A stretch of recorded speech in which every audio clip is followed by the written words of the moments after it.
Okay, so yesterday we started looking at solving exponential equations using logs. Today we're going to look at solving log equations through exponentiation. Now we've actually done these before. It was one we used Ben, but they're going to get a little bit more complicated, so let's take a look.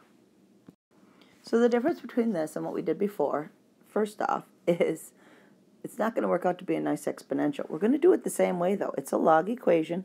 I see this and I think, oh, I have to exponentiate. And you can either exponentiate this by taking each side of this equation and making it an exponent on base 4. Why 4? Because that's our base of choice. And then realizing that this is going to simplify to just 7 equals 4 to the x. Now, in the ones we've done prior to this, that was always an exponential that had some neat little quirky, quick fix. Not so anymore. I don't have a common base that 4 and 7 turn into nicely. So I have to use the process that we learned yesterday where, oh, now it's an exponential. I'm going to use common base 10 by taking the log of both sides. Now I know that this seems kind of redundant because it was a log equation. I turned it into an exponential to solve it, and now I'm telling you to put it back into a log. The difference is by taking the log of both sides, I'm actually creating common base 10. So I am using base 10. Okay, so when you take the log of both sides then, and I'm just going to kind of squeeze this in here. So I'll take the log of 7, and I'll also take the log, and I probably shouldn't squeeze it, I probably should rewrite it, but I'm going to take the log of 4x. Keep in mind that this stays the log of 7. This exponent here will come down as the multiplier on the log of 4, on the log of the base. That means then that x is going to be equal to the log of 7 divided by the log of 4, and therefore x will equal 1.404. I think again we're going to take each of these to the nearest thousandths, just because I need a standard to round to, and I don't want to have to change it every single time. So we're going to do all of these to the nearest thousandths if that applies. Okay, so here we have an example, and I did show you one of these in class yesterday, or 2 days ago, not sure which, where it's a log equation and we're going to solve it. However, there's just too many logs happening here. I've got 2 different terms with the log here on the left-hand side, and then over here I just have a lonely little 1. The problem when you're exponentiating or when you're doing any inverses is, again, you only get to do whatever that inverse is once to each side of the equation. So I can do it once to the left and once to the right, whether it's exponentiation or even if I say, oh, let's use Ben. So which one do you use? Do you use this one or do you use this one for your number? You got your base of 2, that's pretty common, and there's your exponent, but which one of these would you use? So the idea here is that you must work it backwards so that you get a single log expression on the left-hand side. Go ahead and do that. Pause, do that, and then start it up again. Okay, so hopefully this is what you ended up with, keeping in mind that this addition came from multiplication, and the binomial stays binomial. So I end up with a log base 2,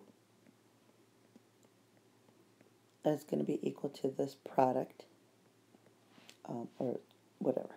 So anyway, at this point I'm going to either exponentiate or put it into exponential Ben form, keeping in mind that this is my base, this is my exponent, and this whole thing represents the number.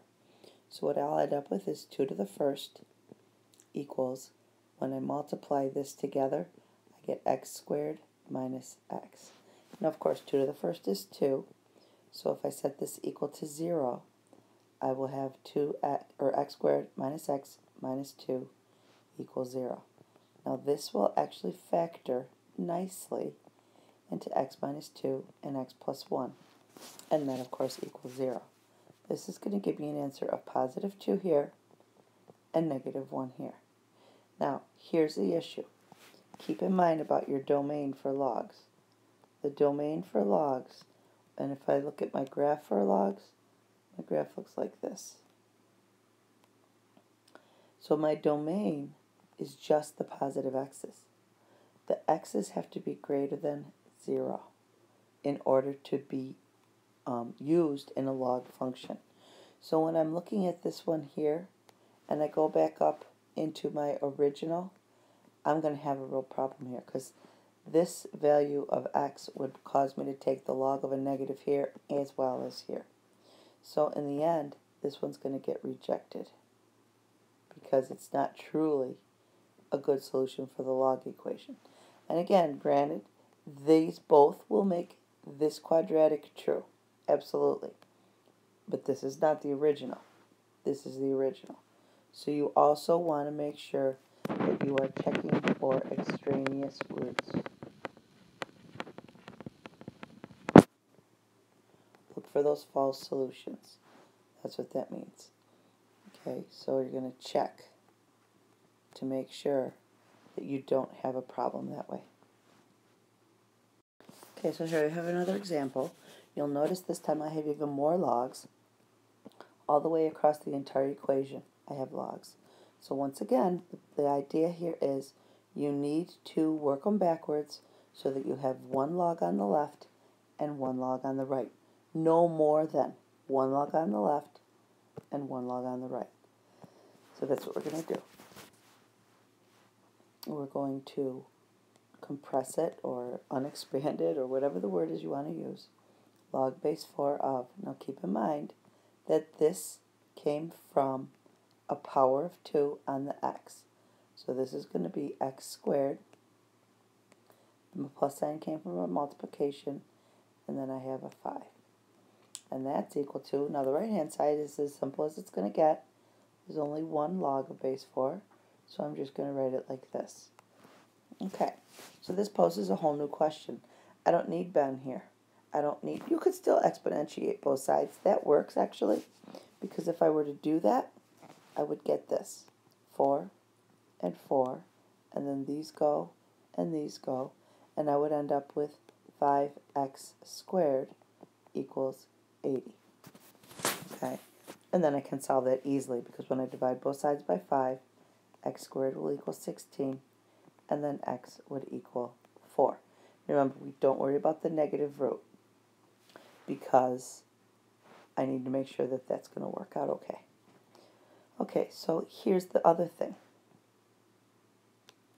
There's a theorem, if you will, that says if the log of A equals the log of B, as long as they're the same base, then hopefully it makes sense to you that A equals B. So that's another way to think about this problem up here.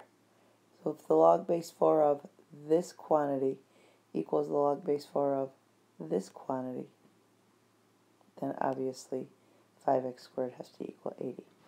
Okay, exponentiation might explain it a little bit better. I don't know. It's really, as long as you get it, that's all that matters. Okay, so here's a problem. This one is a little bit different because right now the variable, the unknown, is part of the base, but it doesn't matter. We still only have one log term on the left and none on the right, so it fits into our rule of no more than 1 on each side. What I'm going to do is put it into exponential, so I'm going to help use Ben, and my base is x minus 2. My exponent, of course, is 2, and that's equal to 9. Now when I multiply this out by double distribution, otherwise known as FOIL, what I'll end up with is an x squared. The inner and outer product's going to be a minus 4x, and the last term's going to be a plus 4. And then what I have here is an equals 9. Subtract the 9 from, and I get x squared minus 4x minus 5 equals 0. And then this is going to factor again. X minus 5, x plus 1 equals 0. This is a minus, which will lead me here to an answer of x equals 5 and x equals negative 1. Now again, remember to go back up to the original and check. Is this going to be a problem? 5 in my base is not a problem, so that's a good answer. Negative 1 here is definitely a problem. I cannot have a base that's negative. I cannot have a base that's 0. So this one gets rejected. and my answer is just going to be x equals 5. Okay, so this type of question is pretty typical, pretty common, and so again, when we come into school tomorrow, you're going to be able to just get some practice doing log equations as well as exponential equations and go back and forth between them.